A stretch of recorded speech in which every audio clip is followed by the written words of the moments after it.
नमस्कार दोस्तों, जय श्री श्याम। आज की वीडियो में हम एक ऐसे फंड का रिव्यू कर रहे हैं जिसकी अगर हम बात करें, जब ये फंड मार्केट में लॉन्च हुआ था जून 2007 के अंदर, तब से लेके अगर करंट टाइम की हम बात करें तो म्यूचुअल फंड कैटेगरी में, मिड कैप कैटेगरी में टॉप 5 के अंदर ये फंड ने पोजीशन बना रखी है और काफी अच्छा ये फंड मार्केट में परफॉर्म कर रहा है। तो कंप्लीट यहाँ पे इसका रिव्यू करेंगे और आपने निवेश नहीं करा है या निवेश कर रखा है तो कंप्लीट आपको जानने को मिलेगा कि किस तरीके की इन्वेस्टमेंट की स्टाइल है जिससे आपको ज्यादा से ज्यादा बेनिफिट्स यहाँ पे देखने को मिल रहा है। इसलिए कंप्लीट पूरा वीडियो वॉच करना, बिल्कुल भी स्किप मत करना। तो चलिए शुरू करते हैं हमारी वीडियो को। अब सिंपली देख लीजिए, बात करें एचडीएफसी मिड कैप की, हमारा जो प्लान है डायरेक्ट प्लान है, रेगुलर प्लान की हम यहाँ पे बात नहीं कर रहे हैं। सबसे पहले यहाँ पे बात करते हैं इन्वेस्टमेंट स्टाइल की। तो यहाँ पे जिस अप्रोच के साथ आपका पैसा निवेश करा जाता है वो इनकी अप्रोच है बॉटम अप अप्रोच। अब इसका मतलब क्या होगा? बॉटम अप, इसके नाम से ही पता पड़ेगा। पहले हम आर्टिकल पढ़ते हैं, अच्छी क्वालिटी वाली कंपनियों में निवेश किया जाता है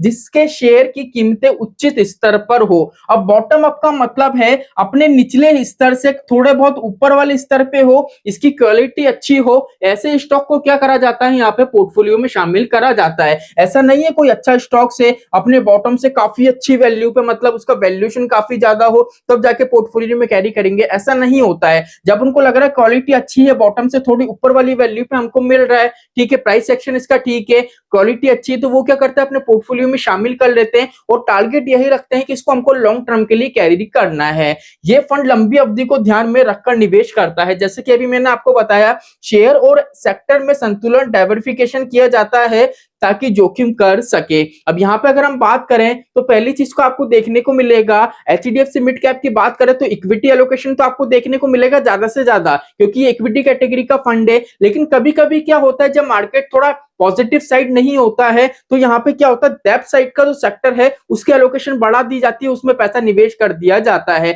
लेकिन जब मार्केट अच्छा खासा परफॉर्म करता है तो डेप्थ में से पैसा निकाल लिया जाता है और पूरा की पूरा पैसा इक्विटी के अंदर डाला जाता है। अब यहाँ पे अगर हम डिटेल की बात करें तो अभी करंट टाइम में देखो, डेप्थ में पैसा बिल्कुल भी नहीं लगा है, अभी पैसा लगा इक्विटी के अंदर 93.94% का। बाकी का जो पैसा बचा है 6% के आसपास का, वो फंड मैनेजर ने कैश के रूप में होल्ड कर रखा है। कैश भी इतना ज्यादा नहीं है तो कोई दिक्कत नहीं है। अब इक्विटी के अंदर जो पैसा लग रहा है, अगर हम उसकी होल्डिंग देखें तो 73 स्टॉक्स में आपका पैसा लग रहा है। अब मिड कैप कैटेगरी के इंडेक्स की बात करें तो 150 स्टॉक का इंडेक्स होता है, तो 150 में से फंड मैनेजर ने यहाँ पे आपके 73 स्टॉक में पैसे लगा रखे हैं। अगर जिसकी हम अलोकेशंस की बात करें तो लार्ज कैप में 7% के आसपास का, मिड कैप में 67% के आसपास का और स्मॉल कैप में देख लीजिए 18% के आसपास का पैसा लग रहा है। अब पर्टिकुलर हमारा फंड है वो मिड कैप कैटेगरी का है, इसलिए नॉर्मल सी बात है मिड कैप कैटेगरी में यहाँ पे ज्यादा से ज्यादा पैसा निवेश होता हुआ हमको नजर आएगा। अब यहाँ पे बात आ रही है कि सर करंट टाइम में अगर हम देख रहे तो मार्केट में काफी अच्छा परफॉर्म कर रहा है।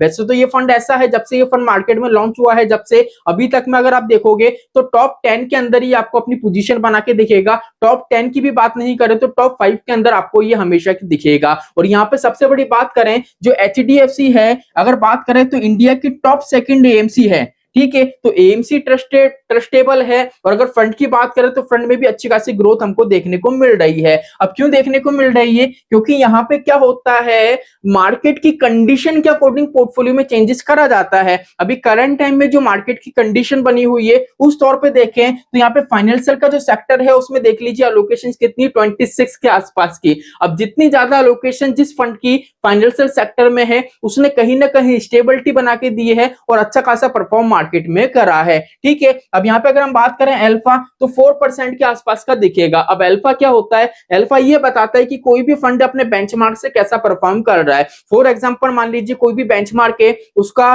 रिटर्न मान लेते 10% का है और फंड आपको रिटर्न बना के दे रहा है मान लेते 12% का। अब बेंचमार्क से कितना परसेंट ज्यादा दे रहा है? 2%। अब बेंचमार्क से जितना ज्यादा एडिशनल आपको रिटर्न मिल रहा है वो कहलाता है अल्फा, और अल्फा जितना ज्यादा होगा उतना ही हमारा फंड अच्छा माना जाएगा। अब यहाँ पे बात करते हैं पीबी की। पीबी यहाँ पे 3-3.5% के आसपास की दिखेगी। अब पीबी आपको ये बताता है कि भैया पोर्टफोलियो में जितने भी स्टॉक शामिल करे गए हैं वो अपनी बुक वैल्यू से करंट टाइम में कितनी वैल्यू पे ट्रेड कर रहे हैं। अब जितनी ज्यादा वैल्यू होगी, नॉर्मल सी बात है, हमारे स्टॉक्स अच्छा खासा परफॉर्म कर रहे हैं और स्टॉक अच्छा खासा परफॉर्म करेंगे तो नॉर्मल सी बात है एनएवी प्राइस में इंक्रीमेंट दिखेगा। एनएवी प्राइस में इंक्रीमेंट दिखेगा तो नॉर्मल सी बात है जितने भी निवेशक है उनको फायदा होते हुए यहाँ पे हमको दिखेगा। चलिए इसके बाद आता है पीई। अगर पीई की बात करें तो यहाँ पे 25% के आसपास का दिखेगा, लेकिन यही हम मिड कैप कैटेगरी का जो इंडेक्स है उसका पीई देखें तो वो 33% के आसपास का है। अगर उससे कंपेयर करें तो इस फंड की कंडीशन ठीक है, कोई दिक्कत परेशानी नहीं है, यहाँ पे इजीली हम निवेश कर सकते हैं। अब यहाँ पे अगर हम बात करें रिटर्न्स की